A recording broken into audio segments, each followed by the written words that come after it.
Ah, Dorothea, your beauty puts even the most pristine flower to shame. Ah, Lawrence, as silver-tongued as ever. Oh, not at all. I must bid you good day. I see the rumors are true. What a shame. Rumors? About me? Whatever do you mean? Why, that you're always ready to flirt. Unless she's a commoner. Then you'll bid her good day as quickly as possible. Like you did with me just now. Are we so unpleasant to speak to, us commoners? That is a rather pointed question, but I do happen to have an answer for you. As the heir to House Gloucester, I am in search of a bride of suitable social status. The alliance isn't fully unified. I require someone who will help bring it together. I'd think you could find plenty of suitable women, even among the masses. Do not be so certain. A lady who marries me must be prepared to enter noble society, whether she wishes to or not. It is a complex web of etiquette and expectation, not a world one could easily step into without the proper upbringing. What's more, House Gloucester would hardly see much benefit were I to join myself to the household of a commoner. Oh, I can imagine. Well, I suppose that means any friendship between you and I is doomed as well. Isn't that a rather excessive conclusion? You want someone to birth your house's next generation. I want someone to share my life with. I'm not even an option in your eyes, and you're hardly viable in mine. However, we're all friends here, aren't we? So I suppose politeness at the very least is in order. Looking as lovely as ever today, Dorothea. Oh, save it for your noble girls, Lawrence. I'm not in the mood. I was only being polite. And it really was quite wonderful to be so near your elegance. Now, if you'll please excuse me. Now hold just a moment. I have tolerated quite enough of this impertinence. Not a word has escaped my lips to imply that you are anything less than a highly attractive woman. But I am the heir to a noble house. I have a duty. Thus, I am unable to engage in courtship with you. What is it about my circumstances that you seem to find so very amusing? All of it? You're no different from the men who flirted with me when I was in the opera. As long as you're getting what you're after, you don't much care what a woman wants, needs, or feels. That is truly what you think of me? I am afraid you have completely misunderstood. Oh, have I? Do explain. If noble status were my only priority, then I could be married 100 times over by now. But birthright is not sufficient for me. I am not looking merely for an accessory. Marriage is a relationship of mutual respect, support, and trust. If my wife and I are of the same mind and of the same worth, then together we can achieve anything. That is why I make overtures to so many ladies. I am in search of an ideal.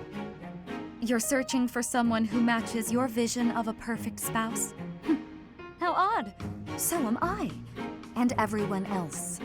My standards are somewhat more exacting, but yes, I suppose on that point we are similar. Please understand that I'm acting with the best of intentions in search of a partner. You're more serious than I thought. And so earnest, it's almost adorable. If you met a peasant girl and fell madly in love, would you be able to give her up? Break her heart? I would have no choice. The worlds of the nobility and the common folk are simply too far apart.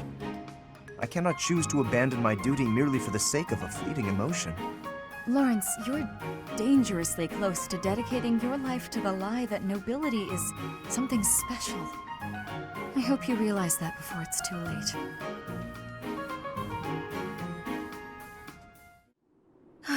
Too much fighting.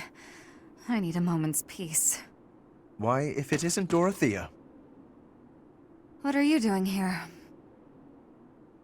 Patrolling the grounds.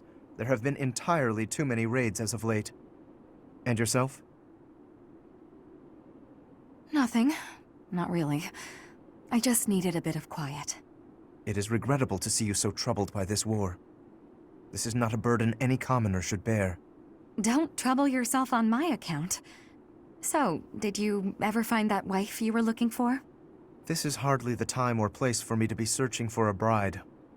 Why do you ask? The truth is, I know this is sudden, but There's a war on, and who knows what tomorrow brings, right? Go on. I've always been quite fond of you. But I've also, well, I've given up on you. That is sudden, but why would you give up on me? You're from a noble family, and I'm a commoner. It would have been scandalous. I did what I could to be worthy of you, but you never noticed. So, I've resigned myself to a lonesome life, my feelings unrequited. You found it so easy to give up on me? Truly?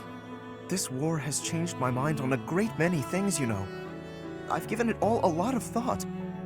I like seeing you flustered, you know that? It makes joking with you so much more fun. Joking?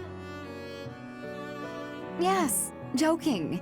It used to be my job to pluck at people's heartstrings, remember? And I'm much better at it than you are. Admit it, Sir Lawrence.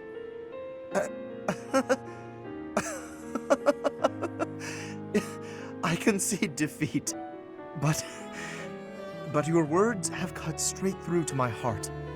And now I must tell you how I feel. I've always been charmed by you. I do not think I realized just how thoroughly until this moment. You and I both know that doesn't matter. Not really. We can never get married. Perhaps not now. I've not determined where I stand when it comes to marriage. But when this war is over, I will make a decision. You will, huh? Gosh, I sure do hope I'm not already married by then. Oh, that's hardly a concern. No one you find could possibly compare to me.